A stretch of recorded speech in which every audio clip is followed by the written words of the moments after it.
আসসালামু আলাইকুম প্রিয় দর্শক, সবাই কেমন আছেন? প্রতিদিনের মতো চলে আসলাম এই মুহূর্তের আজকের 2রা জুন 2026 রোজ মঙ্গলবারের খুবই গুরুত্বপূর্ণ ঝড় বৃষ্টি, নিম্নচাপ, ঘূর্ণিঝড়, কালবৈশাখী, শিলাবৃষ্টি ও বজ্রবৃষ্টির আবহাওয়ার সংবাদ নিয়ে। টানা এক মাস দেশের 8 বিভাগের ওপর দিয়েই অব্যাহত ছিল তীব্র ঝড় বৃষ্টির দাপট। মে মাস বিদায় নেওয়ার সাথে সাথেই দেশ থেকে বিদায় নিয়েছে বৃষ্টিবলয়। ইতিমধ্যেই দেশের 8 বিভাগেই বৃদ্ধি পেতে শুরু করে দিয়েছে তাপমাত্রা। তীব্র ভ্যাপসা গরমে নাজেহাল জনজীবন। এমন পরিস্থিতির মধ্যেই আবারও নতুন বৃষ্টিবলয় নিয়ে বিশেষ সতর্কবার্তা দিল বাংলাদেশ আবহাওয়া অধিদপ্তর। আগামী 5ই জুন দেশের মধ্যে সক্রিয় হতে পারে শক্তিশালী নতুন বৃষ্টিবলয় ও বর্ষাকাল। নতুন বৃষ্টিবলয়ের প্রভাবে টানা 5 দিন জেলায় জেলায় শুরু হতে পারে মাঝারি থেকে ভারী বর্ষণ। তো প্রিয় দর্শক, আজ এবং আগামীকাল আগামী এক সপ্তাহ বাংলাদেশের 8 বিভাগের 64 জেলা, ভারতের পশ্চিমবঙ্গ, আসাম, মেঘালয়, ত্রিপুরা ও মিজোরাম রাজ্যের কোন কোন জেলাগুলিতে আবহাওয়া কেমন থাকতে পারে, কি জানা যাচ্ছে ইউরোপিয়ান আমেরিকান রাডারগুলো থেকে জানিয়ে দেব। অবশ্যই ভিডিওটি শেষ পর্যন্ত দেখতে থাকুন। কে কোন জেলা থেকে দেখছেন কমেন্ট করে জানিয়ে দিন। প্রতিনিয়ত আবহাওয়ার খবর পেতে অবশ্যই আমাদের ইউটিউব চ্যানেলটিকে সাবস্ক্রাইব করে রাখুন।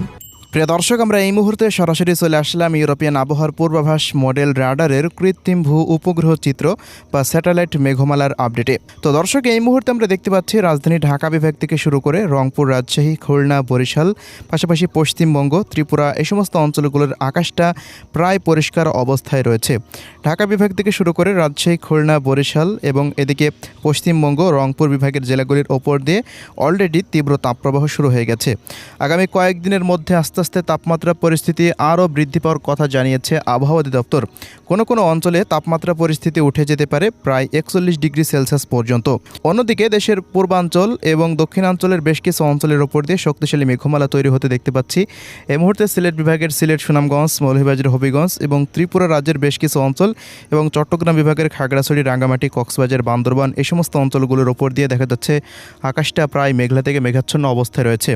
ইতিমধ্যেই মৌসুমী বায়ু মিয়ানমার পর্যন্ত পৌঁছে গেছে। তো মৌসুমী বায়ুর প্রভাবেই চট্টগ্রাম বিভাগের উপকূলীয় অঞ্চলগুলোতে শক্তিশালী মেঘমালা প্রবেশ করছে। এই মুহূর্তে বঙ্গোপসাগরেরও সবকটি জায়গার উপর দিয়ে কিন্তু মৌসুমী বায়ু পৌঁছে গেছে, অর্থাৎ বর্ষাকাল কিন্তু শুরু হয়ে গেছে এই সমস্ত অঞ্চলগুলোতে। আর বেশ কিছুদিনের মধ্যে মোটামুটি আগামী 5 তারিখের মধ্যেই চট্টগ্রাম বিভাগের প্রায় সবকটি জেলার ওপর দিয়ে মৌসুমী বায়ু বিস্তার লাভ করতে পারে, অর্থাৎ বর্ষাকাল বিস্তার লাভ করতে পারে। বর্ষাকালের আগমনের প্রভাবেই দেশব্যাপী আবারও তীব্র ঝড় বৃষ্টির সম্ভাবনা রয়েছে। তো আজকের বাংলাদেশের আবহাওয়া অধিদপ্তরের রিপোর্ট অনুযায়ী আগামী 15ই জুনের মধ্যেই রংপুর, রাজশাহী, ময়মনসিংহ, সিলেট, ঢাকা, খুলনা, বরিশাল, চট্টগ্রাম ও ভারতের পশ্চিমবঙ্গ পর্যন্ত বর্ষাকাল বিস্তার লাভ করতে পারে।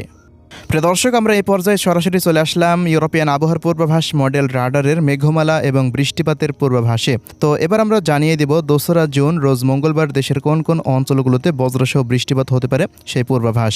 আজকের আবহাওয়ার পূর্বাভাসে দেখতে পাচ্ছি মঙ্গলবারের দিন সিলেট, ময়মনসিংহ, ত্রিপুরা ও চট্টগ্রাম বিভাগের বেশ কিছু অঞ্চলে বিক্ষিপ্ত বজ্রসহ বৃষ্টিপাত হতে পারে।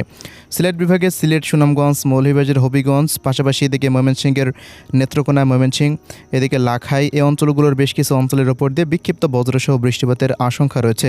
অন্যদিকে রংপুর, রাজশাহী, পাশাপাশি ঢাকা, খুলনা, বরিশাল, চট্টগ্রাম, পশ্চিমবঙ্গ, এই সমস্ত অঞ্চলগুলোতে আকাশটা আংশিক মেঘলা অবস্থায় থাকতে পারে।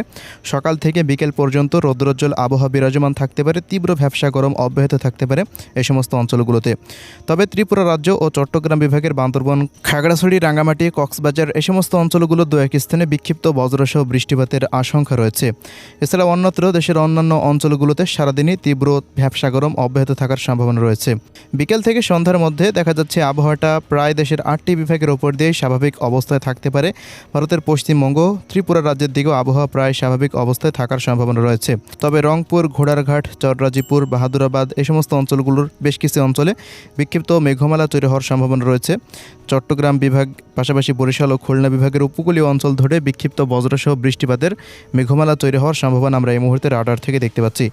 এই অঞ্চলগুলোতে যদি মেঘমালা তৈরি হয় তবে দু এক অঞ্চলে আকস্মিক বৃষ্টিপাত হতে পারে।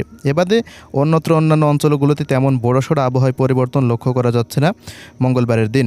এছাড়া প্রিয় দর্শক, আগামী 3রা জুন রোজ বুধবারের দিনেও দেখা যাচ্ছে সিলেট, ময়মনসিংহ, ত্রিপুরা ও দক্ষিণাঞ্চলের চট্টগ্রাম বিভাগের পার্বত্য জেলাগুলিতে বিক্ষিপ্ত বজ্রসহ বৃষ্টিপাত হতে পারে। এবারে ঢাকা, রাজশাহী, রংপুর, খুলনা, বরিশাল এবং পশ্চিমবঙ্গের কোনো অঞ্চলেই তেমন কোনো বৃষ্টিপাতের আশঙ্কা দেখা যাচ্ছে না। অন্যদিকে আগামী 5 তারিখের রাতের পর হতে দেশে সক্রিয় হতে পারে শক্তিশালী নতুন বৃষ্টিবলয়, যার প্রভাবে রাজশাহী বিভাগের প্রায় সবকটি জেলার ওপর দিয়ে ভারী বৃষ্টিপাতের আশঙ্কা রয়েছে। ঢাকা বিভাগেরও ঢাকা, মুন্সিগঞ্জ, নারায়ণগঞ্জ, নরসিংদী, কটিয়াদী, কিশোরগঞ্জ, গাজীপুর, টাঙ্গাইল, মানিকগঞ্জ, রাজবাড়ী, ফরিদপুর, এদিকে শরীয়তপুর, মাদারীপুর, গোপালগঞ্জ, এদিকে ময়মনসিংহ বিভাগের ময়মনসিংহ, শেরপুর, জামালপুর, নেত্রকোনা, সিলেট, সুনামগঞ্জ, মৌলভীবাজার, হবিগঞ্জ, চট্টগ্রাম বিভাগের প্রায় সবকটি জেলা, ত্রিপুরা রাজ্যেরও প্রায় সবকটি জেলার ওপর দিয়ে ভারী থেকে অতি ভারী মানের বৃষ্টিপাত হওয়ার সম্ভাবনা দেখা যাচ্ছে। এছাড়া 5 তারিখে রাতের মধ্যে দেখা যাচ্ছে খুলনা বিভাগের সবকটি জেলা, রংপুর, বরিশাল বিভাগের সবকটি জেলার ওপর দিয়ে কয়েক দফা ভারী বৃষ্টিপাতের আশঙ্কা রয়েছে। 5 তারিখ থেকে নতুন বৃষ্টিবলয় সক্রিয় হতে পারে দেশব্যাপী, যা চলতে পারে মোটামুটি আগামী 10 জুন পর্যন্ত। এমনই আবহাওয়ার পূর্বাভাস পাওয়া যাচ্ছে ইউরোপিয়ান আবহাওয়ার পূর্বাভাস মডেল রাডার ECMWF এর পূর্বাভাস থেকে। দেশের মধ্যে নতুন বৃষ্টিবলয় প্রবেশ করলেও তাপপ্রবাহ কমার তেমন কোনো সম্ভাবনার কথা জানাচ্ছেন আবহাওয়াবিদেরা। আগামী 5 তারিখ থেকে মোটামুটি 20 তারিখ পর্যন্ত সারা দেশব্যাপী তীব্র তাপপ্রবাহ বয়ে যাওয়ার আশঙ্কা রয়েছে। কোনো কোনো অঞ্চলে তাপমাত্রা 42 ডিগ্রি সেলসিয়াস পর্যন্ত উঠে যেতে পারে। তো এই ছিল আজকের আবহাওয়ার রিপোর্ট। আল্লাহ হাফেজ।